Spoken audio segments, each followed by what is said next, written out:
Hey, everybody. Welcome to the Health Babes podcast. I'm your host, Dr. Becky Campbell, with my co-host, Dr. Crystal Hohn.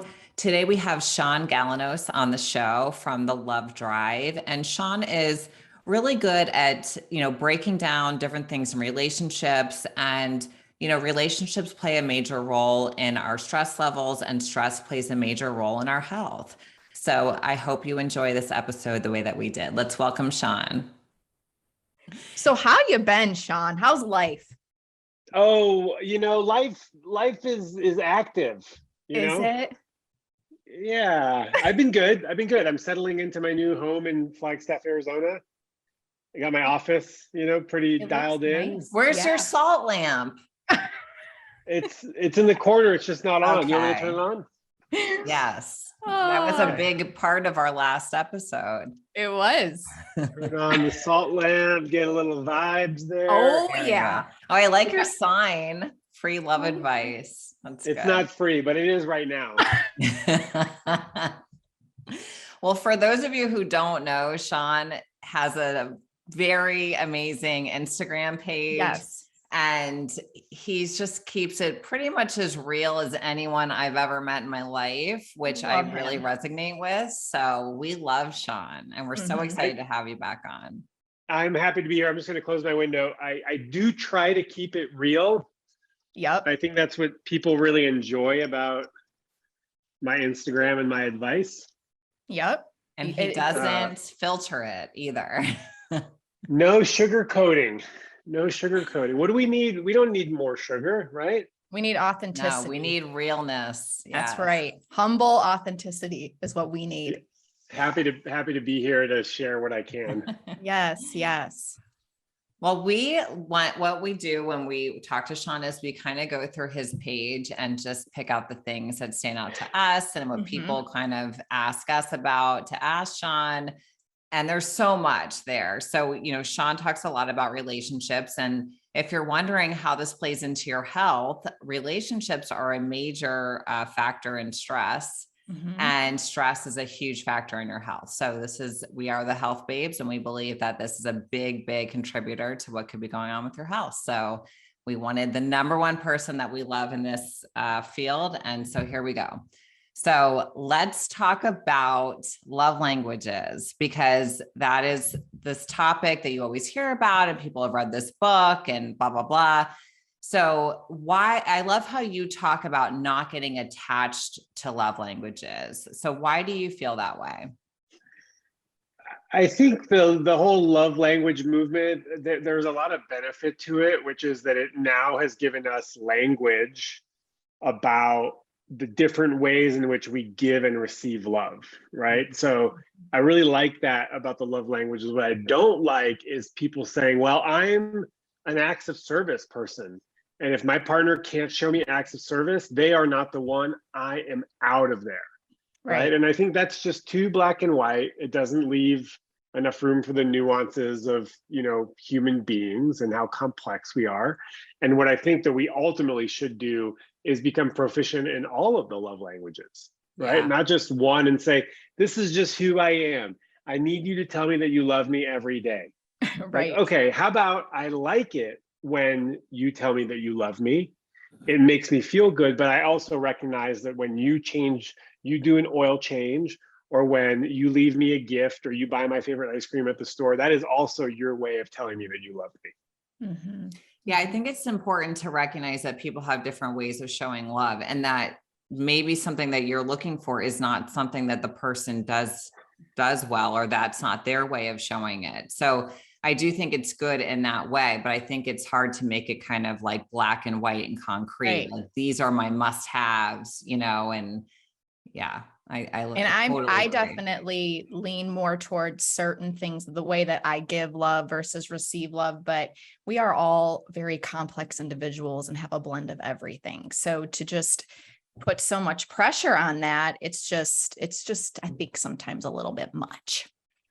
Yeah. And I mean, if you were really dedicated to your partner loving you the way you want to be loved, then it's on you to show them what that looks like and to give them action items. Right. Not just, I need more words of affirmation or you're out of here. It's more like, I love it when you tell me the 3 things that you love about me. I love it when you tell me you love me in the morning, or send me a text message at lunch to say that you're thinking about me. Be specific about what you want and set your partner up for success, not for failure. This is what I love so much about your page, Shaun, is, kind of your answer to everyone's questions is in a roundabout way. Tell them, like, speak up, about what you're thinking. If you're thinking to say that, and that's what people don't do enough. And they kind of expect people just to know, or, they get upset with people for not just knowing what they're thinking or knowing what they expect. And it's really important to be open and speak your mind. And if someone doesn't like that, then maybe they're not the right one for you. Yeah. Sure. I mean, I think expecting other people to read our minds is wildly unreasonable and a recipe for conflict, unnecessary conflict in any sort of relationship. Yeah. Agreed. So what do you think about the traditional masculine and feminine roles? What are your thoughts on that, Shaun? I think that we all, contain some masculine and feminine and non-binary energies within us. I think that the issue with the masculine and the feminine is that we are telling people, okay, women, if you want a masculine man, you need to lean back. Right. You need to let the man lead. And men, if you want a feminine woman and you want to capture that person, you really need to be alpha. You really need to go get it. And this to me is just too traditional. Right. It's kind of steeped in, I don't know if it's steeped in patriarchy, but to me, it just doesn't make sense, right? Like we're so much more complex. I think all of these things, attachment theory, love languages, masculine, feminine polarity, are being used to sort of pigeonhole people into these boxes of this is how you should act in order to get this. And it's not really how it works. People are too complex, they're too different. Take, for example, who should pay for the first date? Yeah. Right? Yeah. A lot of people, some women are going to say, I absolutely will split. I do not want someone paying for me. Right. Other women will say, if he doesn't pay for me, he's not interested. I don't want no man who can't pay for me on the first date, right? So people are actually quite different. And pigeonholing people into these categories is, again, another recipe for a lot of unnecessary conflict. Yeah. Do you think that, let's say for you as a guy dating or whatever, you will do different things depending on who you're with? Like if you feel that they're the type of woman who wants to split the bill, then you'll do that. If you feel like they're the type of woman who wants to be, you to pay for the first date, you'll do that too? Or is it just that if you're this type of person, that's how you're going to be on every date?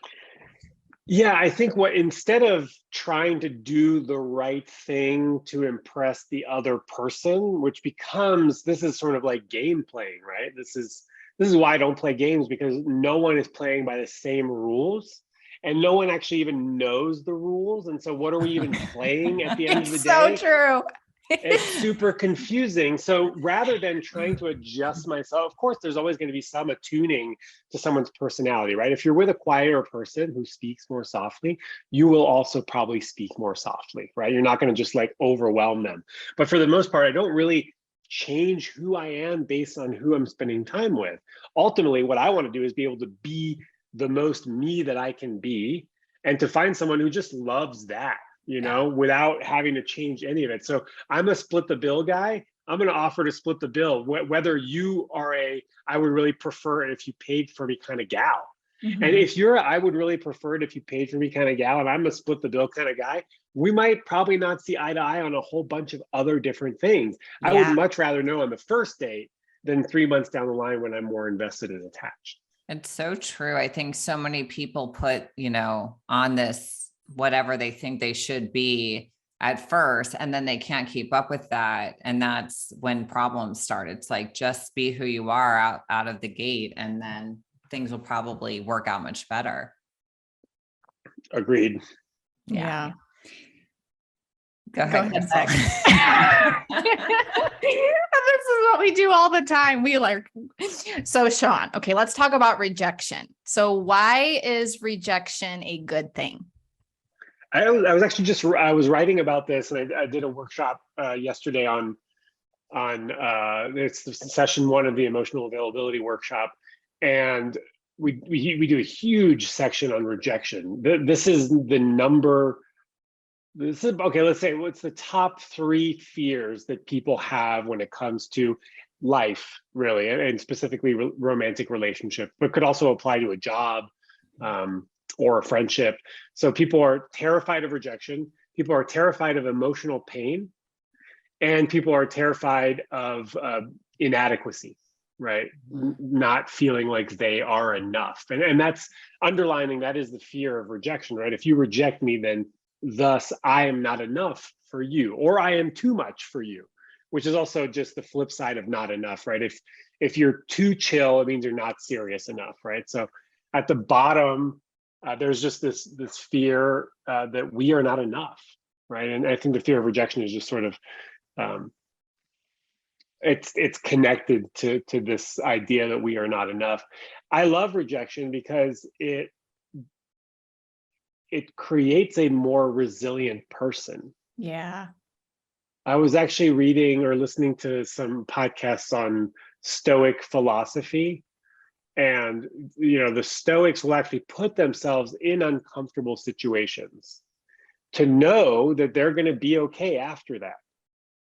Right. And so I kind of view heartbreak and rejection as similar, right? You will be okay. For the most part, 99.9% of people will not die from heartbreak or from being rejected. They will not. They will, in turn, become more resilient to rejection. That. Yeah. And then ultimately, at the end of the day, I would much rather you reject me so that I could find someone who's a better fit. Right. Right. You're getting data that you desperately probably don't want, but do need. Yeah. So I'm a fan. Yeah. I say reject me all you want, say no to me, because when you say no to me, then I know that this isn't a good fit, or that you're not in alignment with what I want. Yeah, like straightforward rejection is what I prefer. Like, just shoot it to me straight. Be nice to me. You don't have to be mean. No, yeah, just tell me you're not interested instead of, disappearing or whatever. Like, that kind of rejection is a little bit different, but I would rather hear your actual thoughts on why you aren't interested than just play this stupid game, Yeah. Yeah. And it's the same. Go ahead, Shaun. No, not going. No. Okay. I said it's the same concept too of like fail forward. So many people learn so many things from their failures too in life. You learn from everything. So it's very much the same concept with rejection. You're just, okay, keep going. Let's go. Yeah. And I would much rather you fail and learn something from it than not do it at all because you're terrified of failure. I love there's this obsession in Western culture and most cultures to avoid pain at all costs, right? Avoid pain at all costs. And emotional pain hurts. It is not comfortable. It is unpleasant. It can take over your whole life, and it's temporary. Yeah. It is 100% temporary. And the quicker you allow it to come in, the quicker it's going to pass. Right. Yeah. And you're going to learn from it. You'll hopefully learn from it. If you're not learning from it, then you need some self-awareness, a little bit more self-awareness and probably therapy. But yeah, you are going to learn something from it. And you don't actually know what you're going to learn from it until after it happens. Yeah. A classic example that I just shared yesterday, which is that some 8 years ago, I was trying to get a job at a tech company, and they loved me. They were like, you're perfect. You'd be a great fit here. And then they started Googling me, and they found that I had, written some stuff on love, dating, and sexuality. And they changed their tune, and they said, actually, we think you'd be a bit of a liability here based on your background. And so I didn't get the job, and I was devastated. Yeah. And I was at a crossroads at that point where I decided, okay, do I whitewash my online persona and get rid of all the stuff I've ever written so that I can go into tech, or do I just go jump full into love, and dating. So and I chose cool. to do that. And here we are 8 years later. And if that hadn't happened, we wouldn't be here talking today. Exactly. And Shaun has written some very good articles, by the way, that I have read myself. Which one in particular? Is there one that the eating one? Oh, the eating. Now we just got an E on this episode. Yeah, we did. Good job, Shaun. That's a good one. Yeah, it's a really good one because I was like, holy crap, then the world needs to read this. Like the entire world needs to read this because some women don't even know that they want what you said in that article. It's true. Well, happy to help. Congratulations on knowing that. Thank you. Yeah, lots of time spent researching. I love that. So why is it so hard to let go or heal of toxic relationships? Toxic, I just learned this myself in therapy a few years ago because I was ending a relationship, not that I would call toxic, but that was very challenging and was a little unhealthy. Actually, I'm sorry. I did exit a toxic relationship, but this was more about 5 or 6 years ago. And this more previous one was a lot healthier. And so the healing process was a lot quicker. Mm-hmm. The problem with the unhealthy or the toxic ones is there are so many what ifs. Yeah. There are so many open loops. There are so many like, oh, what if I had done this differently? Or what if they had acted this way instead of that way? Then maybe we could have been this way. And so what happens is that you have all these question marks that developed in the relationship that you never got closure on. And so your brain, its whole job, well, it probably has more than one job, is to close open loops, right? Is to solve problems, right? It's a problem-solving machine. And so these toxic relationships are nonsensical because people are acting in ways that don't make sense. And so your brain is trying to process something that doesn't make sense. So you get kind of stuck in this like neverland, and you never sort of, not that you never heal from it, you do eventually heal from it once you start to accept your role in that relationship and you maybe seek outside help through therapy. And you can start to sort of untangle the knots of that particular relationship. Healthier relationships, generally there's a lot less of unspoken stuff. Stuff is spoken about. We talk about the friction, the conflicts, the issues. And so when they eventually end, there's a lot more closure naturally. And it just feels like a much more satisfying ending, even if it's heartbreaking and terrifying and the last thing you ever want. It's easier to let go of it. It's so true. I mean, I was in a relationship that was pretty toxic, and nothing made sense. And what I had to, and I really, really learned a lot from this. And what I had to understand is it's not going to make sense. Stop trying to make it make sense. And because that's what you do after. You're like, well, why this and why that? There's no answer. It's not there. There's no reason. It's just stop looking for that. If you guys didn't talk about it during the relationship and you didn't have that mutual respect for each other at the time, you're not going to figure it out after, Yeah, that's a great point. If you didn't talk about it then, you're certainly not going to talk about it now when the relationship is over. That's a great point. And they probably don't even know why they did what they did. Sometimes people are just, they just do things and they don't know why. So. And that's why I tell people to like sort of, forget about getting closure. Yes. If you can get it from someone, great. But there are times when people will break up with you and they don't even know, to your point, Becky, they don't even know why they left. Yep. And so it's going to drive you bananas to try to get closure from someone who doesn't even know or can't get you closure. So you have to get it yourself. And step one in getting closure is to accept the fact that it is over. Yeah. Right. That's step number one. It's over. It's not, there is no more potential for this relationship, even if there might be, there's always an anecdote of like your uncle Ricky who got back together with his wife and they were divorced for 7 years, right? You're always going to get one story like that. And people really love to attach to these anecdotes, but really, most people who break up do not get back together. They don't. So accept that it's over. And then, heal. How do you heal? You feel all of the sadness Mhm. of this breakup, of this transition. Yeah, the best thing that I ever did, I have tended to kind of jump into another relationship at times after being in one that I wasn't happy in, whether I left or they left or whatever.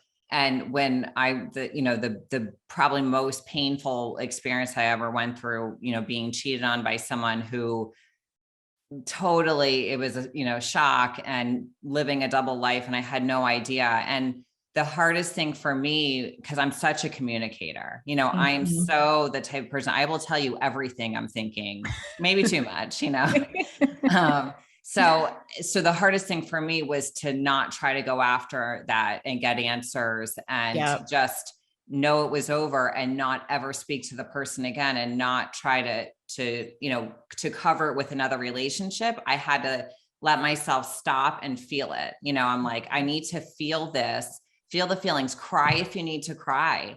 And I've never been the same since I did that, in a good way. I've never accepted anything like that into my life again. And I've been much more aware of, things to look for in people that may, not be very good traits that we tend to overlook, if we're physically attracted to somebody or whatever it is. So yeah, that's like the best thing I ever did, is feel the feelings and, don't go looking for an answer. Yeah. And drop the why, right? You said this many times. Why is not a spiritual question, right? The spiritual path would be to accept it and to feel it, not to constantly be questioning why they acted the way they did, why they left, why couldn't they love me the way I wanted them to love me, why did they leave after they said they would never leave me, they would love me forever, right? These are just questions that have no real answers other than the fact that, that's what happened. Right. And it's typically not about you, it's something having to do with their own personal journey, and it's not something you did or, whatever. So well, maybe it is. It could be, but in my case, it wasn't. Yeah, of course not. And at the end of the day, it's really hard too, because everybody to practice these things, right? Especially when you're in toxic relationships, because at the end of the day, we all want to feel understood, heard, and all of these types of things. So like, I know even from your experience, Beck, that was tough for you, but you really did it, and you came out of that. And I was so proud of you. So just a little love hug there. Oh, I know it was hard. I wanted to just. What you need is people like you, right? You need friends and support networks that aren't the primary person, that can see you and understand you and hear you. But we really want it to be that person. No, I want them, not all my other loving friends who are here to support me. I want this person who conversely doesn't want to do all the things I want them to do to me, right? So it can be crazy making a little bit. So that kind of leads into like emotionally being, whether someone's emotionally available or not. And I've heard you talk about this. So what do you think it means to be emotionally available? So my definition of emotional availability is to be able to identify, express, process, and sit with the wide variety of emotions that are available to us as humans. Right. So that means that we know we have an inkling of what it is that I'm feeling. I'm willing to look at it. What's the story it's trying to tell me? What is it here to say? What's it here to teach me? I'm willing to process it and sit with it, right? Like hold space for it, not just shut it down, not diminish it, minimize it, turn away from it, numb from it, but actually sit with this emotional experience that I'm having, and to be able to do that for other people, right? Can I hold space for your emotions? So that to me is the broad definition of emotional availability. And we are not always going to be able to do that. Yeah. Right. If we're overwhelmed with work, if we're moving, if we're out of a breakup, then our ability to do all that is compromised. And so sometimes we move in and out of emotional availability. I think it's very much more of a spectrum than a binary yes, no, you are, or you are not.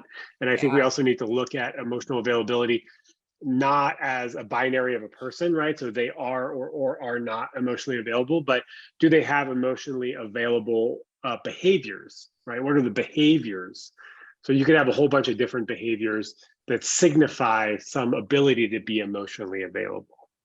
Do you find that people tend to be drawn to those, tend to be drawn to people who are not more emotionally available? Yeah, I think that.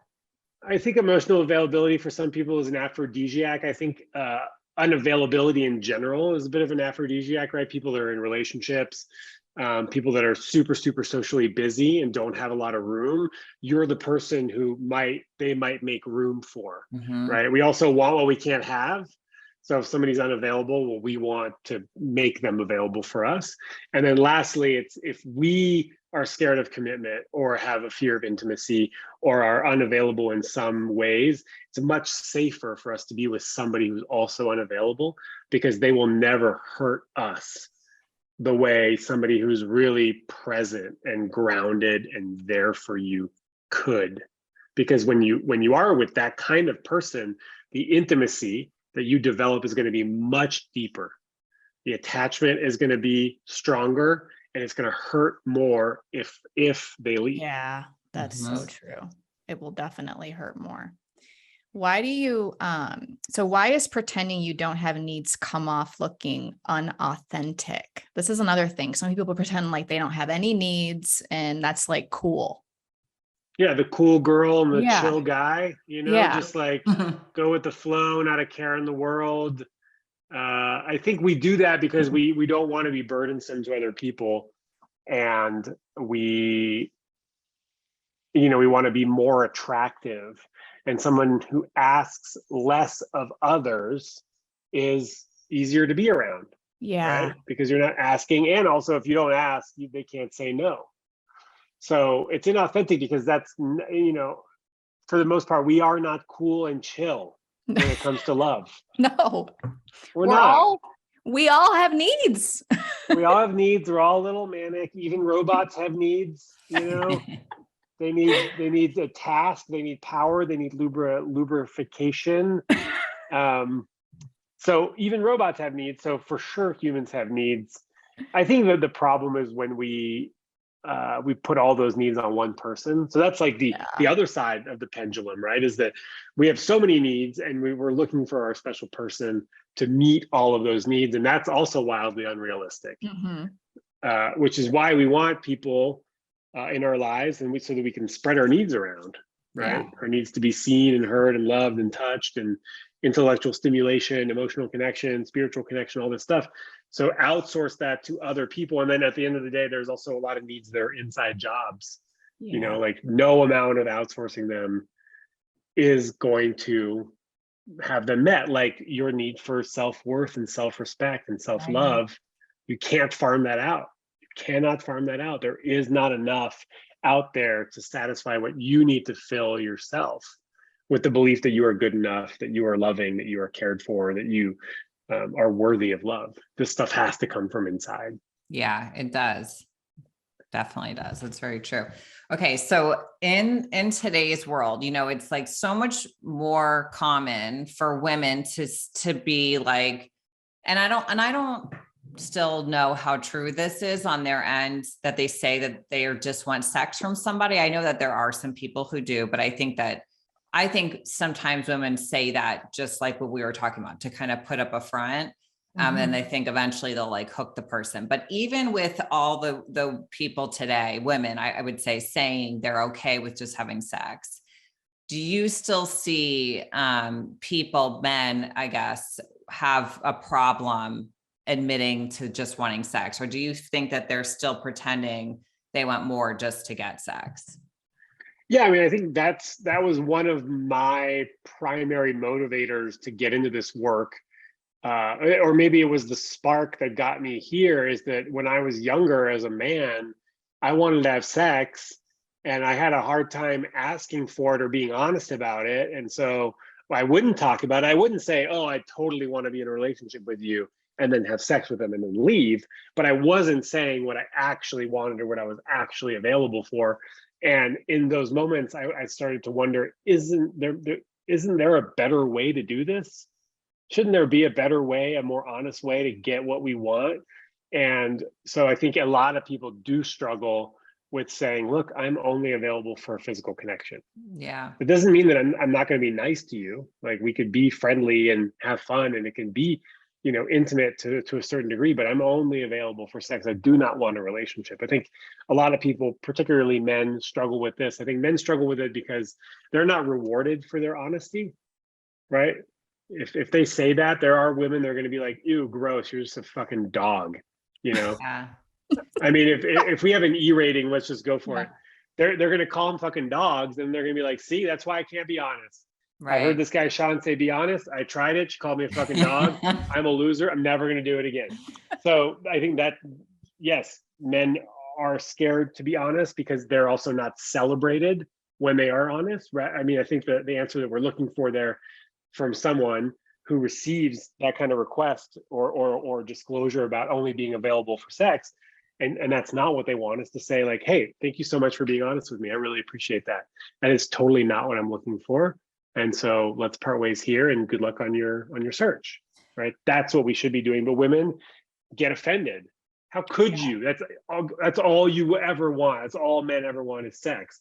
So yeah, there's a bit of a gap there in how we are not celebrating honest disclosures from everybody, from all people. Everybody. Yeah. And even if you ask for it, you won't get it a lot of time. But I have to tell you, I have a friend named Matt. He would not care if I named him right now. I actually met him in thoughts that we might possibly date. And he was very upfront with me and said, I'm not looking for a relationship. I'm only, I talk to a lot of people, he was super honest, and I decided not to date him or anything like that. But I am to this day very good friends with him because I was so appreciative of his honesty. And he has 20 girls that he's really good friends with, that he has said this to all of them. And a lot of them choose to have sex with them anyway, and know that there's that. And he'll tell you, there's 20 girls I'm friends with that I hang out with, and I'm hanging out with her tomorrow. He's so honest. And I always commend him for that. I'm like, that you don't understand, people need to be more like this, and then they can make a choice, and there's no hard feelings. And this is why he has so many good friends that are girls, because they're not upset with him for lying. He told them up front. And I really think that people need to get this message more, because it really, for at least in my opinion, I think it works better that way.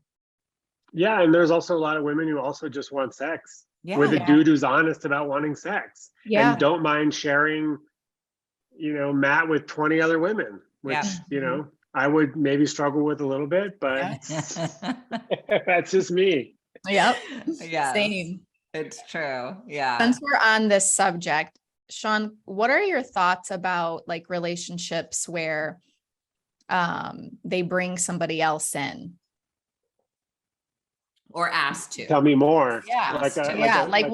Just give me your thoughts on that. How does it work?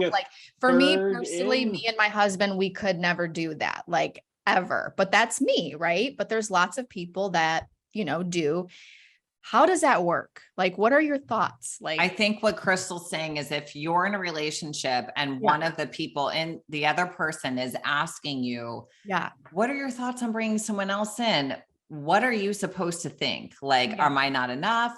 Right. Or they just need more stimulation? And I guess it could be probably different scenarios for different people, but I think I would be asking questions. I would be very curious. I think what happens in these scenarios is someone gets really upset.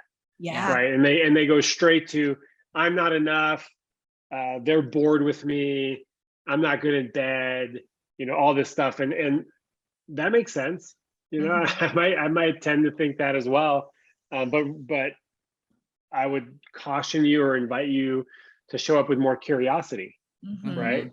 Oh, that's interesting. I wasn't really expecting to have this conversation, but I'm curious, what would that bring for you? Yeah. Right? What is prompting you to have this conversation with me? What would that bring to your life? What does that even look like? Is this somebody that we pick up on a dating app or at a bar? Or is this have you identified someone that is your secretary? There's a lot of different ways for that to work.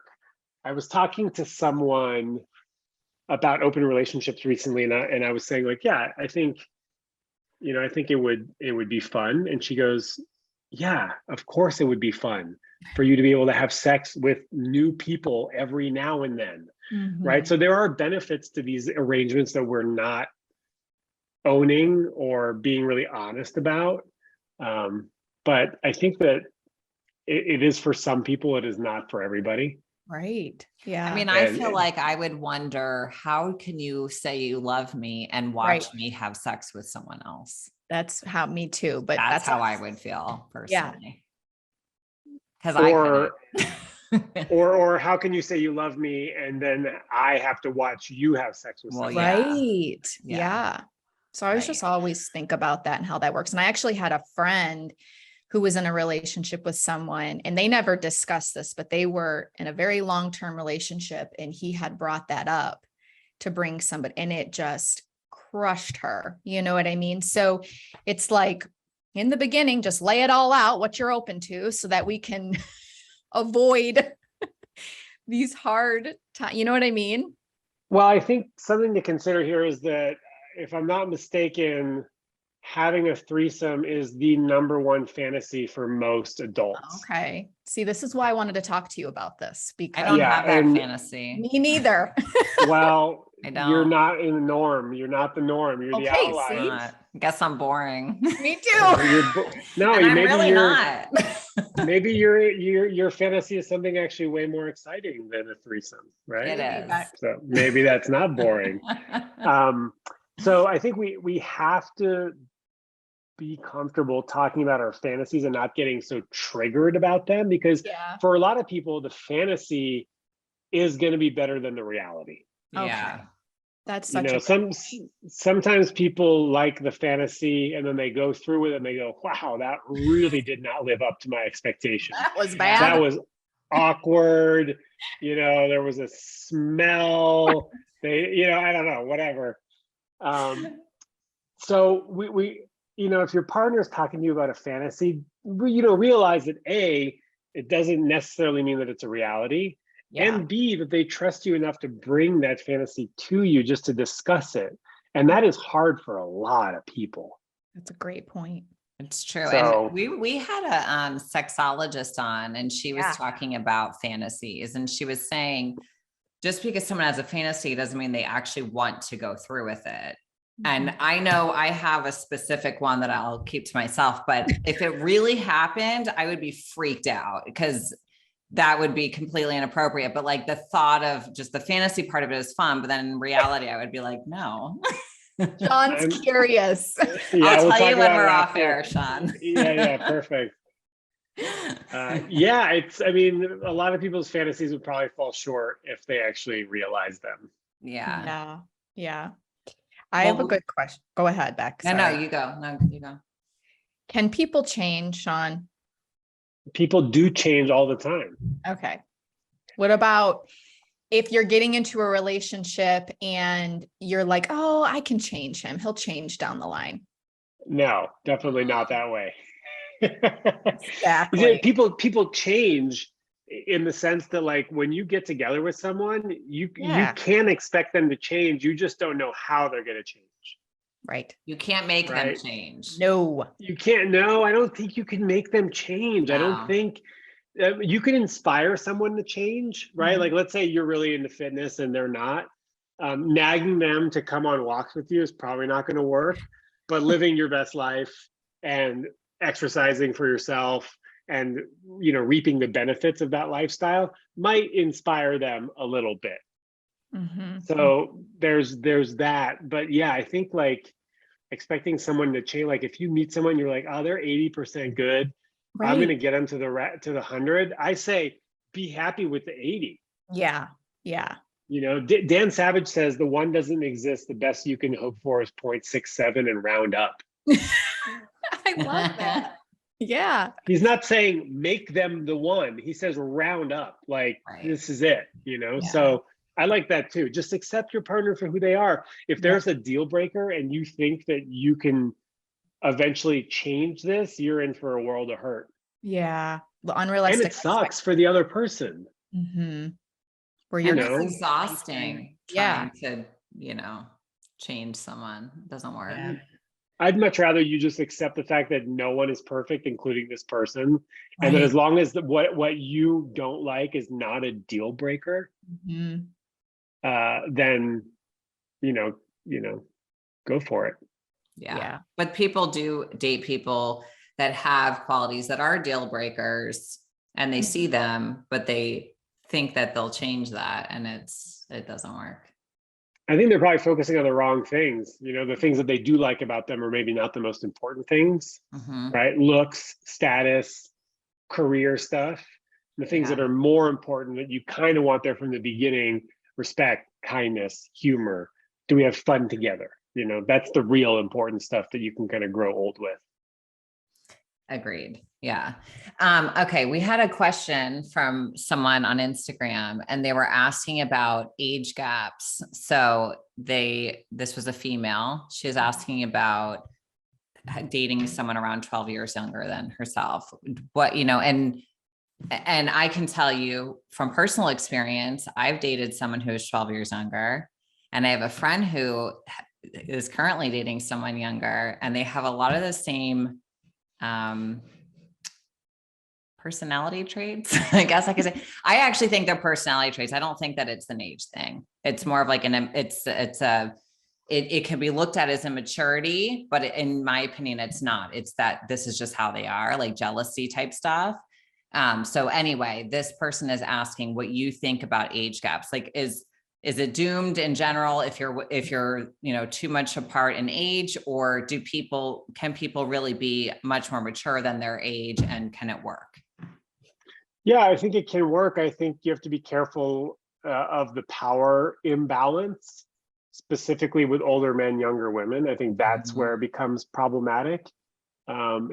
If the women are in like their 20s, early 20s, early mid 20s, and the dude's in his like late 30s, 40s, I think we got a problem there in terms of power imbalance. Older women, younger guys, probably less of a problem. I think really we should let the folks who are in their early 20s just date each other. Yeah. Okay. Stick to within 2, 3, 4 years of each other, and just make your learning experiences, learning mistakes, relationship stuff, like bumble on each other. I think the age gaps become much less important the older you become. It's so true. I think I really have a problem with the late teens, early 20s. I think you should just like stay out of it. Maybe late 20s too. Like, maybe late 20s. Yeah. Maybe. And that really does, that sort of becomes a little bit more of a gray zone. Yeah. Only because I've dated someone in their late 20s when I was in my mid 30s. So yeah. But that's not too bad. That's not a huge gap. No. Yeah. So, I mean, again, this is like very nuanced. I don't see a problem with anybody like over 30 dating anybody that's, 10 or 20, even 20 years older. You do have to consider that if the relationship does go the distance, someone's going to die way earlier than the other. Yeah. So that's just straight math, So are you prepared to care for them in old age? Yep. And you may very well be. Yeah. I look at, Celine Dion and her husband, so sad. Yeah. Well, I don't know. That was a little weird. She was pretty young when they got together. I know, but I'm just saying she was with him her whole life. And then the poor guy with cancer. You know what I mean? I don't know the whole backstory, but it's a little dubious there at the beginning, but they did. That's probably true. I don't know all the details with that. So I think he was her manager from since the age of like 15 or something. That gets a little irky to me. Yeah, that's weird. That's a little not good. Yeah. I also think it's also more about what do you want out of life, right? People in different life stages. Yeah. Right. If you're younger and you're like, I want to like explore the world, and the other person's a little older and wants to settle down. Yeah. You might have a bit of a problem there. True. Right? Yeah. You could make it work, but it might be more friction than it needs to be. I find that a lot of younger guys these days are wanting to date older women. Like, I mean, it's very common. I hear it Yeah. from people I know. I mean, I get hit on by young guys, like you name it. I mean, it's common. I made a post. So I forget exactly how it started, how the conversation started, but basically, you know, I was under the wrong assumption that, you know, men only want to date younger or around their age. And I heard from thousands of women that were like, no, dude, you're so wrong. I'm in my 50s. I've never had more 30-year-old guys coming after me. Yeah. So ladies, do not despair. Oh, it's true. I'm telling There's you. There's a bit of a pendulum swing happening right now. What else is appealing for younger guys to date older women? I can tell you what they tell me is they say, have you ever talked to a girl my age? And I'm like, not in a way that I would think about dating them. So, you know, and they're like, they're awful, you know? So I think that they say, well, older women know what they want. They know how to say what they want and they mean it. You know, they're not playing games. They mean what they say and they're upfront. So yeah. Shaun, this is girls listening, say what you want. Yeah. Moral of the story. There is a bit of an air of confidence that comes with age. Yeah. Right. Less wishy-washy, more able to let go. You probably also don't need them. Right. So less needy because you already have your needs met by other people in your life. Or yourself. You might already have kids. So there's no pressure to like kind of lock them down. There's a lot of benefits out there. If anything, you're like, I do not want to have any more kids. Exactly. I know.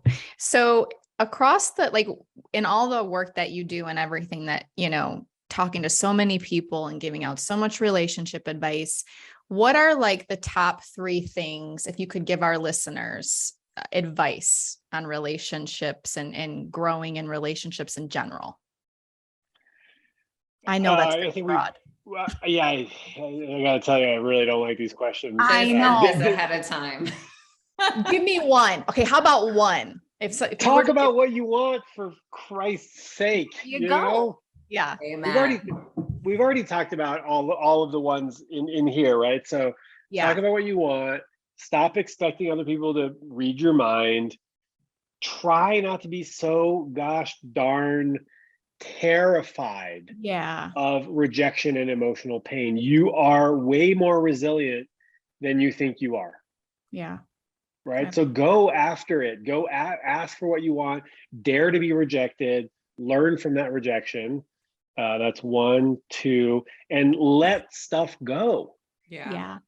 Stop taking everything so personally. Stop being so triggered by everything. Learn to let go and accept the fact that life is sometimes really hard and super disappointing. Yeah. There you go. I have a question, and we got this from someone on Instagram too, and I want to know this myself. Okay, so you being so straightforward, and sometimes you say things that many people would not admit. How do you feel when people criticize you? Does it bother you at all, or do you just not care? It depends how I'm feeling. Okay. That's fair. Yeah. That's honest. I love that. It depends how I'm feeling in the moment. If I haven't slept well or if I'm bummed about something, then that's going to sting more. If I'm feeling great, I'm getting my exercise in, I'm sleeping well, I'm taking my supplements, and I'm eating well, and, you know, had a great bowel movement, all that stuff, then which is important. You know, very important. Very important. Everybody needs a good poop. All right. Yeah. That's right. Dude, golf up your whole day. Not good. Not good. Then I don't care as much, you know, but sometimes I'll really get attached to one little criticism and I will defend myself. Yeah. But you know, my work, overwhelmingly people agree with it. Yeah. And there is an interesting phenomenon that happens though on online platforms is if you defend your position, right? Let's say I say something and someone disagrees with me and I defend my position, it comes off looking petty. 100%. It's so crazy, isn't it? Or like they're getting to you. Yep. Right. Or they look at this And- guy, like he can't take any criticism. Like I know Right. it's a weird space. I'm also able to defend myself if what you've done is misinterpret Yeah. my writing, which happens a lot, right? Yeah. Happens a lot. And people will take any post, any writing, any piece of content and apply it to their life and go, this does not 100% apply to my life. Or this did not 100% work the way I thought it was going to, or my experience is so different. I'm going to share it with you. And it's well within their right to, and it's also well within my right to reply to it. But it does end up looking petty, and that's okay. I think it really is okay for people to defend their work if they feel that it's important to. Of course. Well, Shaun, tell us about like your programs right now. What do you have going on where people can find you? They can find me online at the Love Drive on primarily Instagram. And right now I'm running a course on emotional availability. So how to identify people that are emotionally available, how to increase your emotional availability, and how to open up to love. So that's happening right now. I've got a bunch of courses online. I've got a podcast called the Love Drive Podcast with 175 episodes. I think that's a really, if you love podcasts, which you obviously do, If you listen to the Love Drive. I do a lot of solo episodes, and then I do some guest episodes as well. Okay. And that's it. I'm taking September off, and I'm excited about it. Good for you. Yeah. Just like no podcasts, just with work in general. That's right. Yeah, and I'm traveling. I'm going off. Okay. Very cool. Jealous. Good Montreal, Greece, Berlin. If you see me there, say hi. Man. Are you just going solo, or friends, or just hanging out? Like, it's a mix. The blend of solo, friends, whatever. Very cool. I love it. Yeah. Well, you deserve it. We love you. Thank you so much for coming on. We appreciate it so much. I know you're busy. It's an honor. It really is. No, I'm going to go mountain biking right now. Oh, you are. I'm going to go take a nap. I'm going to go take piano lessons. Perfect. These are all three things that are great for our self-care. True. That's true. Well, thanks for listening, everybody. Thank you guys so much for listening to this episode. And if you love this episode, please leave a review. It only takes a couple minutes. And you can find out more about us on drbeckycampbell.com. And you can follow us over at Instagram on @HealthBabesPodcast, @Dr. Becky Campbell, and @Dr. Crystal Hohn. Have an amazing day.